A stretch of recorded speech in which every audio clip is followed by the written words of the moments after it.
Hey guys, it's ExandShadow, and welcome back to Let's Play Paper Mario: The Thousand-Year Door. Last part we braved the creepy steeple, which is kinda creepy, but not really that steep of a challenge. That was a terrible joke, and I apologize. Anyway, we made it through the most basic, short, and easiest dungeon in the entire game. And in this part, we're gonna climb this spiral staircase and find out who's been turning all the villagers into pigs. Oh, obviously it's some evil monster type thing, right? Hey, hang on there, Slick. A bedsheet ghost. What are you doing interrupting my me time? This is the monster the mayor was talking about? You gotta be kidding me. Who are you calling a monster? What's your problem? Why do you need to pick a fight? I'm busy thinking up new pranks and stuff. It's not easy either. Now get lost. Of course you guys won't. No way you ninnies go away quietly, am I right? Well, alright then, Slick. Fine. Yes, I turned the villagers into pigs. Big deal. Big deal? You big jerk. Why would you do something like that? Well, you know, they're also depressing and boring and dim-witted all the time, so instead of wallowing in the gloom, I figured they might as well wallow in mud. Ha! Now they're pigs, get it? Isn't that just so perfect? It's like irony or something. So what, you got a problem with that? I guess you do. So let's play, Slick. The evil, demonic creature is a bedsheet ghost. Huh. So anyway, yeah, this is the boss against, doesn't have a name. Odd. Anyway, yeah, even Goombella doesn't know what this thing's name is. Obviously, the completely comprehensive encyclopedia has a picture and perfect stat layout, but a name? Piff, we don't even know that. So anyway, yeah, so the nameless Duplighost here, he's the boss. Honestly, again, he's not really that hard. Only 40 HP, so really not even any more than Macho Grubba had. The big thing about the nameless Duplighost here, mostly is just that he, well, yuck. I guess I'll get down dirty and play if you're gonna be like that, Slick. So anyway, yeah, his attack power isn't that great, but there is a little twist to this boss fight that'll happen soon enough, so I'm not gonna spoil it. Anyway, since he's got no defense power, your standard tactics will apply. You know, just hit him, go all out, hit him with your most powerful moves and such. It's really not that challenging. I like to use Leon because he can do the most damage to enemies with no defense without having to use any flower points. So, you know, that's something. Also, his attacks are really easy to dodge, you know. Well, not so much dodge as use the supercard on, so that's more attack power for you, which is always good. So anyway, yeah, I'm just gonna use Leon again with another bam, bam, bam, bam, bam, bam, bam, bam, bam, bam. I like how it goes to good for the action command thing, but not to great. Well then, my dear friends, if you thought changing folks into pigs was impressive, then you're gonna love this! I've got something very special for you here. What's he doing? Scanning. Now acquiring hangover. How do you like them apples? Now that's magic, people. Now you're fighting yourself. Ha! I'm a dang genius. So yeah, now he's copied Mario, but he's in sort of a shadowy form. Interesting. So, basically, he's going to use Mario's attacks now, which is an interesting twist to the boss fight. If you remember from Paper Mario 1, Duplighost specialized in changing their appearance to your party members, but they never managed to look like Mario, so this is something interesting. Though I don't know why he's making him a shadow instead of just, you know, turning himself all the way into Mario, but, whatever. So anyway, I find that the action command's a little bit harder to dodge when he's in his Mario form, but that's pretty much just me. But he's still really not that much harder. It's just an interesting twist to the boss fight and a nice continuity thing. So yeah, one more attack from Leon and this boss fight should be over. Really quick. Yeah, this boss is pretty fucking easy. Yuck. Hold on, what? Huh? You beat me? Huh. He even has the same game over animation as Mario, too, so that's another nice touch. So anyway, yeah, we beat the nameless Duplighost. Kinda odd having a boss without a name, but whatever. So yeah. Oh, and he had the crystal star, too. Nice. You got a crystal star! Sweet! Shouldn't we get our name for our special move now? Guess it doesn't matter. End of chapter! So yeah, that's chapter 4. Really fucking short, right? I mean, that took like 3 parts. Mario defeated the Scourge of Creepy Steeple and found the 4th Crystal Star. The people of Twilight Town have surely recovered from their awful curse by now. At this rate, Mario's quest to collect the 7 Crystal Stars will be done in no time. With his back to Creepy Steeple, Mario sets out towards his bright future. So yeah, again, that's chapter 4. Really, really fucking short, I told you guys. So anyway, yeah, let's go check and see how Peach is doing, because that's pretty much what happens next. Or we could get more Mario. That works too. That's it? That's all you got? Man, this guy was a wimp. That wasn't even fair. Well, who cares, right? We got the Crystal Star, so let's get out of here. Our voice is weird. We're the bad guy? Wait, what? What? What's going on? The first time I played the game, I was really fucking confused at this point. I was like, what's going on? Am I the bad guy? Am I Mario? What's going on? I mean, you can obviously tell that the Mario standing with Leon is kind of odd. His voice is all distorted, and his sprite definitely looks a lot weirder. But that doesn't matter. Right now, we're pretty much controlling something that either is or acts exactly like Mario by himself. We don't have any partners at this point, which means that the trek back to Twilight Town is really, really difficult. Whee! Yes, this time we'll take that Mario and get his map. With this Super Bomb here, there's no way we could fail. No, not likely. Gah! Vivian, hand me that glorious Super Bomb. Huh? Vivian, don't you dare. Does that hum mean what I think it does? I never had it. You were holding it just 2 seconds ago. You said it was too important to trust me with. Oh, you terrible liar. Stop making up stories to cover for yourself. If you don't have it, then you must obviously have it, and you obviously lost it. Or are you trying to imply that I lost it, you lollygallaggy little worm? No, of course not, Beldam. Oh, we can't do much without it, can we? Very well. I'm sure you must have dropped it around here somewhere. So why don't you look for it while Marion and I go take a well-earned siesta? I get punished. That's right, you little twit, so get cracking. Come, Marilyn, let's leave this useless fool to her chore. Gah. Oh, poor Vivian. I mean, I know she's evil and stuff, but I feel kind of bad. So anyway, yeah, now we're... I guess I'll call him Mario, just for ease of talking, because he controls exactly like Mario, has the same curses as Mario. Though I guess if he really was a copy of Mario, he'd have the same abilities. But anyway, you gotta backtrack back to Twilight Town, and this is where the backtracking gets really bad. But anyway, on the way back, I ran into one last creature type, which is sort of a rare, run-in. This is an Amazy Daisy. That's the gold-colored, Crazy Daisy over there. Basically, it's a Crazy Daisy, but with 20 health, a 20 attack power, and a pretty sizable defense. Not 20, because otherwise it'd be unbeatable. But yeah, the Amazy Daisy, it'll give you a ton of star points if you manage to beat it. Thing is that it's really, really hard to beat. It can do tons of damage to you, and it likes to run away a lot. So, you know, it's one of the most difficult it's one of the most difficult enemies to fight, especially at this stage. Would I recommend fighting it? No, I wouldn't, really. Especially since it can get you in a sleep lock like this and completely annihilate you. Thankfully, I have a I had a life shroom, so I was able to make it out of this okay.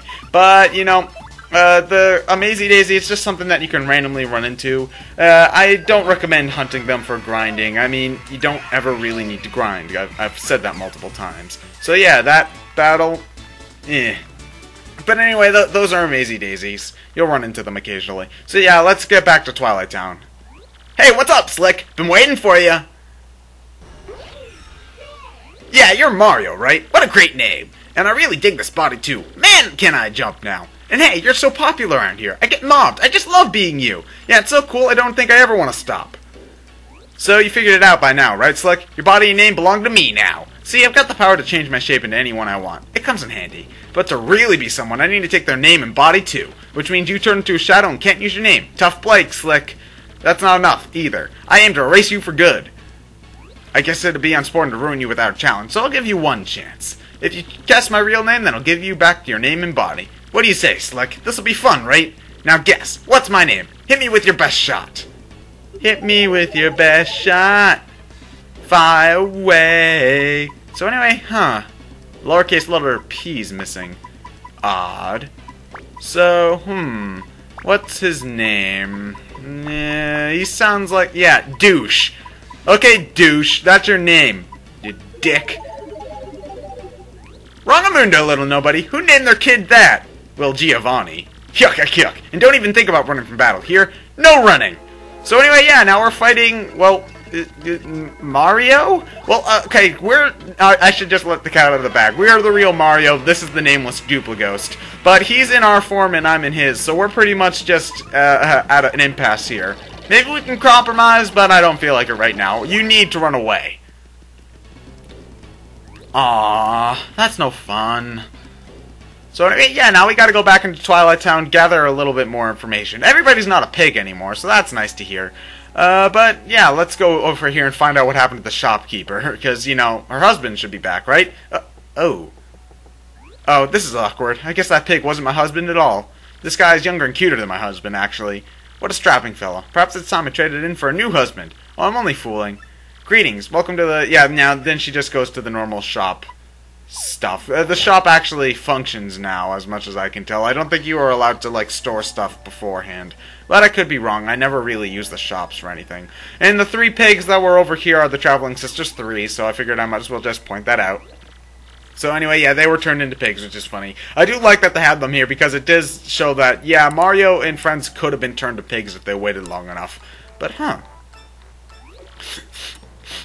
What'll I do? What'll I do? Poor me. Huh, poor Vivian. You know what? Maybe I'll help her out. I'm a nice shadow thing. I'm looking for something very important. If I don't find it, my sister's gonna punish me again. But it's just not here. So yeah, you just gotta search the grass until you find it. I do like this scene, though, because it shows that not only does Mario, like... Mario's a generally nice guy, but he's also nice enough to help someone who's technically his enemy, because Mario knows who Vivian is at this point. Or actually, maybe his attention span's so short that he doesn't actually remember. But yeah, it's in one of these bushes. I think it's right around this section. Oh, well, there's a star piece right there. But I'm pretty sure it's in the same bush every single time. So, yeah, here's me. I'm not really being very organized with my searching at this point. I think it's directly to the right of the one I was searching just a little bit ago. Oh, actually, I lied. It's to the left. There's the Super Bob-omb. What? You found it? Oh, thank you so much. Thank goodness. At least I won't get punished now. Oh no! It's broken! I must have broken when my sister dropped it. What'll I do? What'll I do? I guess it was just meant to be punished from life. Here, let me fix it. Oh, don't even bother trying. It's really busted. What'll I do now, huh? My sister will be back any minute now. But I do appreciate your offer. Thank you. Hey, wait just a second. What's your name, anyway? Won't you tell me? What? I can't hear you. Your name was stolen? I see. Well, I guess that happens from time to time. Wait, no it doesn't. Your name was stolen? That's absolutely crazy. Huh. So, yeah, I assume this is Mario telling Vivian what happened. Gee whiz, you have way worse problems than I do. And you were worried about me that whole time? That's so kind. Alright, that's it. I'm going to help you get back your name, and your body, and your friends. Hey, that's okay. Don't worry about my problems. It's not sure I really wanted to stay with my sisters anyway, and I feel like I need to repay your earlier kindness. It's the right thing to do. Hey! This situation has probably been expended upon already in a piece of fan-written literature. So yeah, now Vivian has joined the party! Vivian is actually one of my favorite party members in the game. She makes Flurry pretty much obsolete in a couple of different ways. Mostly that she can attack anybody on the screen. She can attack people in the ceiling, or in the air, or on the ground. I'll explain her battling abilities later, but she's a really good in battle for a couple of different reasons. Anyway, in the field, she functions very similar to Bo from Paper Mario 1. Pretty much what she can do is, she can hide you in the shadows, which makes you, which is used for different puzzles, and also allows you to be not spotted from enemies. Now, how are we going to get that kind of information? Oh, hey, I have sort of an idea. Birds pretend to be innocent with people around, but they're actually really well informed from all that flying and eavesdropping. With my power, you can listen in on their conversations without them knowing. So in addition to villagers, let's also try to get some info from the local birds. That's the least I could do to help. That's the least I could do for you with my powers. So anyway, let's try to go back to Rogueport to level up Vivian, because I should do that right away. For some reason, you can't enter the pipe. Yeah, without a name, well, we can't enter the pipe. So that's another thing about the identity theme for this chapter. But anyway, yeah, I decided to save, but I decided to go against it, because there's something you can see in the mayor's house that I missed the first time I played. It's the nameless Duplighost and all our party members. Oh, thank you, thank you. We owe you so much, Mario. Please take this as a token of our thanks. Eat up. Now, who might you be? I don't remember inviting any shadows into my house. But sorry, Mario's visiting today. If you don't need anything, please leave. Ah! Hoo! Wah! He! Wah! Look at me! Look at me! It's me, Mario! Wah! Ha! Ha! Ha! Ha! I do like that right there. Nintendo knows, at least somewhere deep down, that Mario is kind of annoying with his wahoo wee, and they're if they didn't get the joke, they're pretty much lampshade hanging it right here, where they're like, you know, Mario, I liked it better when you were a silent protagonist and you didn't. And you shut up every once in a while. Even Flurry is a little bit annoyed, which is odd, because usually she's the first one to suck Mario's cock. But anyway, yeah, next part we're going to be going and talking to some of the birds. But before that, there's something I want to talk about that I'm sure many of you are going to bring up, so I'll just bring it up right now. So anyway, there's some slight controversy over Vivian's character for a few reasons, and this is mostly has to do with the translation from Japanese to English. Apparently, in the Japanese version of the game, Vivian is a transsexual or transgendered character. Now, I'm sorry if I'm a little bit ignorant when it comes to this. This isn't really my subject, but it pretty much she refers to herself as a girl, but Beldam in particular, and I think there's a tattle entry from Goombella as well, refers to her as a boy. And so this causes a lot of controversy because I was pretty much wiped out from the I'm pretty sure all other versions, but definitely at least the US version. So yeah, she's pretty clearly a female in the US version, even though it's a little bit more ambiguous in the Japanese version. And I can understand some of the controversy around that, trying to keep it clean for the kids in the US version, a lot of people have trouble with that. It's sort of censoring and such. And now, there's nothing wrong with being transsexual or transgendered or whatever the correct term is. I'm sorry, I'm really uninformed when it comes to this stuff. But I know that, I at least know that there's nothing wrong with that. You are who you are. I don't really care as long as you're a good person. But I can understand to an extent why Nintendo of America would feel it fit to sort of cut that sort of thing out.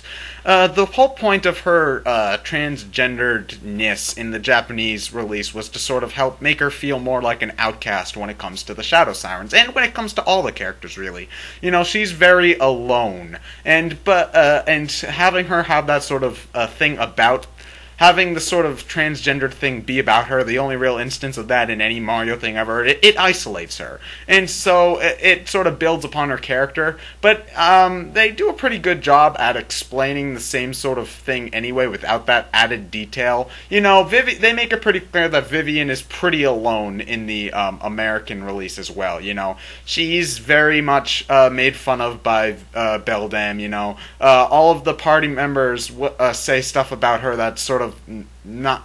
Everybody who talks about her says stuff that's negative towards her, so you get the same sort of feeling that Vivian's all by herself. So, even though they sort of cut out some of the more iffy subtext, I feel like they still get the general gist of her character just fine. And in that matter, Vivian, even in the quote-unquote butchered American release, is still one of my favorite characters just in terms of development, She's one of the few characters that gets a lot of development, that gets development across a larger stage as opposed to just one chapter. And she's also useful in battle too, so she's one of my more favorite characters. However, don't search her in Google without the safe search turned off. It's not a good idea. But anyway, just in general, the controversy, well, I totally understand sort of the anger that comes with sort of censoring that sort of thing about Vivian. I'm not going to say, I'm not just going to say, oh my god, this version sucks because they cut that out. I mean, I totally understand why they did that, and in the end, it doesn't really detract too much from the experience. I mean, Vivian doesn't need to be transsexual, transgendered, whatever the correct term is, in order for the story to move along. It is interesting because she's pretty much the only instance of a transgendered character in a game that I can think of right off the top of my head. So, I guess in that sort of terms, as that's sort of a history thing that's sort of cut out because of the translation. But in the end, it's not really that big of a deal. Anyway, I've gone on far too long, so next time we'll be figuring out more about Mario, how to get Mario's body and name back. Anyway, I've pretty much dug myself into a hole, so I'll just stop it now. I'm ExandShadow, and I'll see you guys later.